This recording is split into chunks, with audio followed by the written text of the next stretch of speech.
ఈ కాలేజీలో మా వాడికి మంచి మార్కులు రావట్లేదండి, ఎందుకని మా వాడిని పక్క కాలేజీలో జాయిన్ చేద్దాం అనుకుంటున్నా.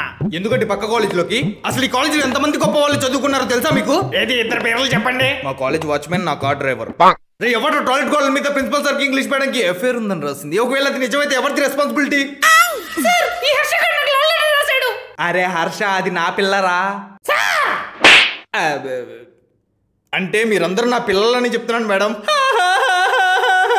ఫస్ట్ క్వశ్చన్ ఎక్స్ప్లెయిన్ చేస్తా చూడండి. క్లాసెస్ ఎలా జరుగుతున్నాయి? ఇప్పుడు దాకా బాగానే జరిగాయి సార్. సిలబస్ ఎక్కడ దాకా కంప్లీట్ అయింది? 20% అయింది సార్. ఏంటి 20% కంప్లీట్ అయిందా? వచ్చే వారం నుంచి ఎగ్జామ్స్ అంటే ఇంకెప్పుడు కంప్లీట్ చేస్తారు?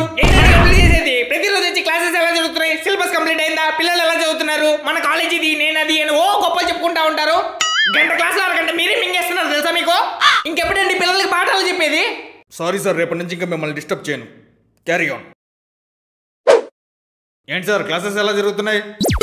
రే ఎవరా మీరు క్లాసెస్ జరిగే టైంలో బయట తిరుగుతున్నారు? మరి మీరెందుకు బయట ఉన్నారు సార్? రే రండి రా. వామో పరిగెత్తండి రా. ఎవరు వినలేదుగా. అందరూ కాలేజ్ ఫెస్ట్ చేయండి, కాలేజ్ ఫెస్ట్ చేయండి అంటున్నారు. అసలు కాలేజ్ ఫెస్ట్ చేయడానికి డబ్బులు ఎక్కడ ఉన్నాయి? మొత్తం నేనే మింగేస్తే అలా కొంచెం వేయండి, అలా కూడా కాలేజ్ ఫెస్ట్ చేద్దాం. మీ కాలేజీలో ఎడ్యుకేషన్ బాగాలేదండి, అందుకని మా వాడిని పక్క కాలేజీలో జాయిన్ చేద్దాం అనుకుంటున్నా. ఏంటి సార్ పక్క కాలేజ్ అంటారు? అసలు ఈ కాలేజ్లో సీట్ రావాలంటే ఎంత లక్ ఉండాలో తెలుసా మీకు? లక్షల లంచాలు ఇస్తే కానీ కాలేజీలో సీట్ రాదు. ఇంతకీ మీరు ఏ కాలేజీలో చదివారండి? పక్క కాలేజీలో.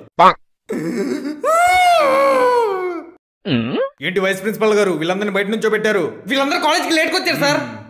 ఇంకా రేపటి నుంచి ఎవరైనా కాలేజ్కి లేట్కి వస్తే కాలేజ్ బయట నుంచి పెడతా. క్లాసులు కూడా ఎలా వచ్చాను గుర్తుపెట్టుకోండి.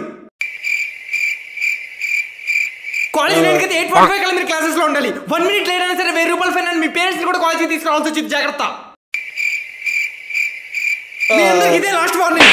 ఇంకోసారి ఇది కానీ రిపీట్ అయితే మీరు ఎగ్జామ్స్ రాయడానికి హాల్ టికెట్స్ కూడా ఇవ్వను. మీ కెరియర్స్ స్పాయిల్ అవుతాయి. ఒళ్ళు దగ్గర పెట్టుకుని ఉండండి. ఇంకందరు క్లాసులోకి వెళ్ళండి. నువ్వేంటి ఇక్కడ నుంచి లోపలికి వెళ్ళు. Okay sir. ఓరి నీ అమ్మ, నేను కదరా ప్రిన్సిపల్.